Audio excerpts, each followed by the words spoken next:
Welcome to The Explainer. Today, we're jumping straight into a really fascinating, incredibly profound concept. To do that, I want you to picture a scene from the first 3 chapters of our source material. Imagine a serene, sun-drenched library. The late afternoon sun is just pouring through these high windows, casting warm light across the rows of books. And sitting right there at a corner table are 2 perfectly normal 25-year-olds, Abby and Evan. They aren't doing anything out of the ordinary, but they're wrapped up in a deeply grounded, totally captivating debate about something we honestly rarely scrutinize. They are talking about their actual afterlife plans. We're going to unpack this hidden architecture of the soul, delving right into Crysticism Christocode 937.1. Okay, let's dive into this. Have you ever actually checked the fine print of your own afterlife assumptions? Like, really looked at it? Because that is exactly the question Evan poses to Abby as they sit there kind of half hidden behind a stack of untouched encyclopedias. He just taps his pen, looks up, and asks her point blank, "What exactly is your plan for eternity?" And, like a lot of us, Abby feels like she's already set. She firmly believes she's holding a guaranteed ticket to an all-inclusive eternal resort. But Evan's simple question forces both her and us to hit pause for a second. Are we all just posting on these vague, unverified expectations for the rest of eternity? To really grasp where Evan is coming from here, we have to understand a core tenet of Crysticism. It's all about developing what's called a Christic conscience. Think of it as an awakened inner voice. The text describes these as soul psychodes, which are essentially living parables.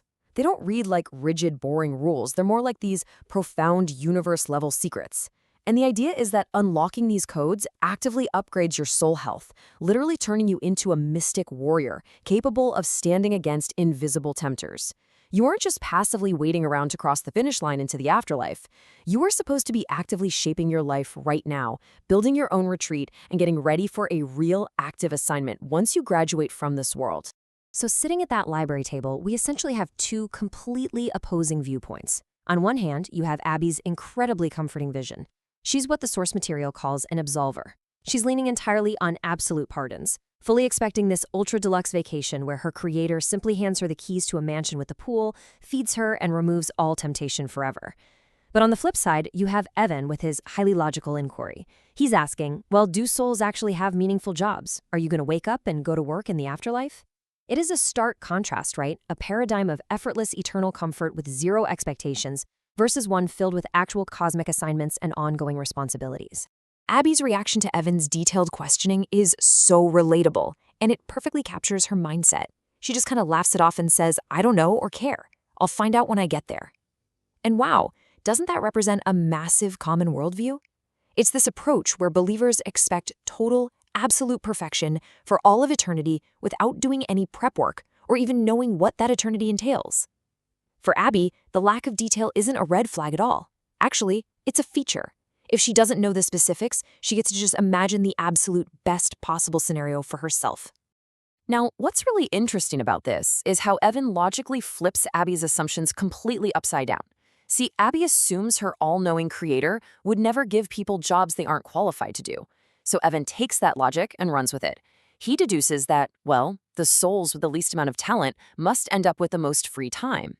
If you actually strive for self-mastery here on Earth and develop real, usable talents, Evan suggests you might actually lose your free time in the afterlife and get put to work on complex assignments.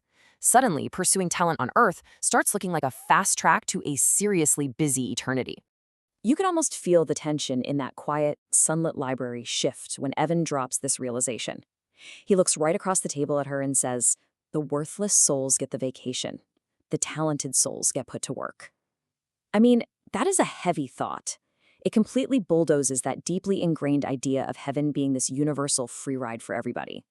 Evan warns her that it would be an absolute disaster if her assumptions turn out to be wrong. And the text notes that, just for a split second, a crack actually appears in Abby's certainty. Her stomach flips, because deep down, part of her is starting to hear the massive logical holes in her favorite story. Let's walk through what Evan brilliantly calls heaven's unverified fine print. As he keeps probing, Abby reveals how she just conveniently fills in the blank spaces of her belief system with her own personal wish list. For instance, she assumes there won't be any free will to make harmful choices, meaning everyone is basically micromanaged by the creator. She pictures billions of souls singing together and just casually assumes they'll all be singing in English. She even fully expects all of her dead pets to be waiting for her, not because they earned some spiritual right, but simply because in her version of heaven, she gets whatever she wants. Evan rightfully points out that she has committed her entire eternity to a stack of expectations that literally no one has ever fact-checked. 8. Just the number 8. This incredibly specific number pops up when Abby tries to explain the mechanics of her creator to Evan. She casually throws out that her creator mass produces about 8 new souls every single second. Evan immediately visualizes this, and it's staggering. He pictures this massive, relentless cosmic factory line, just stamping out human souls like commercial products. It brings this bizarre industrial scale to the concept of spiritual creation. And naturally, it leads Evan to ask some really tough practical questions about quality control for billions of untested souls popping off an assembly line. And this brilliantly illustrates how this mass production model forces Abby's framework to justify the presence of evil in the world.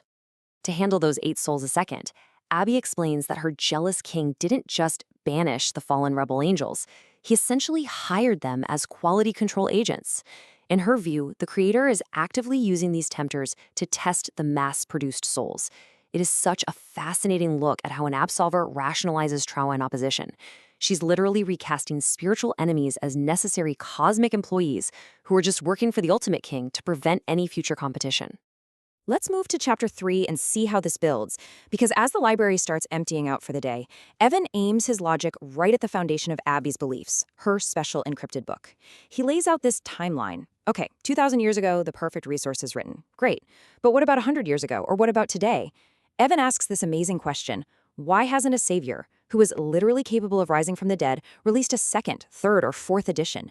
Why are there absolutely no updates covering modern complexities like artificial intelligence, computers, or digital entertainment?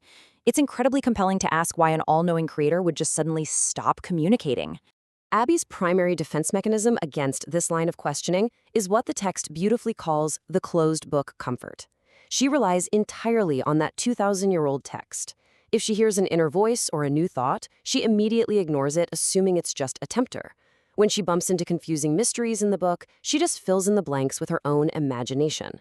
And if she prays for favors and hears nothing back, well, she just assumes the creator is simply too busy managing the universe to answer her directly. Relying on a closed book gives her immense emotional comfort because it means she never, ever has to ask intimidating, deep cosmic questions. So the crucial point is summarized perfectly by Evan Ray as the librarian is pushing a book cart past their table. He listens to Abby explain how she just fills in the blanks and actively ignores what she doesn't understand. And he replies, there are benefits to having a closed mind. You can stuff it full of all the answers you'll ever need. Wow, it is such a profound thought, and it captures the absolute core of their grounded debate. It perfectly highlights the undeniable emotional appeal of being an Absolver. The peacefulness that comes from having absolute, unquestioned certainty, even if that certainty is built entirely on unverified assumptions. Which brings us to the ultimate question posed by this source material, turning the lens right back onto you and me. As Abby and Evan's debate echoes in that vibrant library, we have to ask ourselves, are you coasting on the unverified fine print, passively waiting for some guaranteed eternal vacation? Or are you looking closely at the hidden architecture of your own soul, treating your earthly life as the rigorous training ground to actively build your self-mastery? It's a wildly powerful distinction, and it leaves us wondering just how prepared we actually are for whatever comes next. Keep questioning, keep learning, and thank you so much for joining me for this explainer.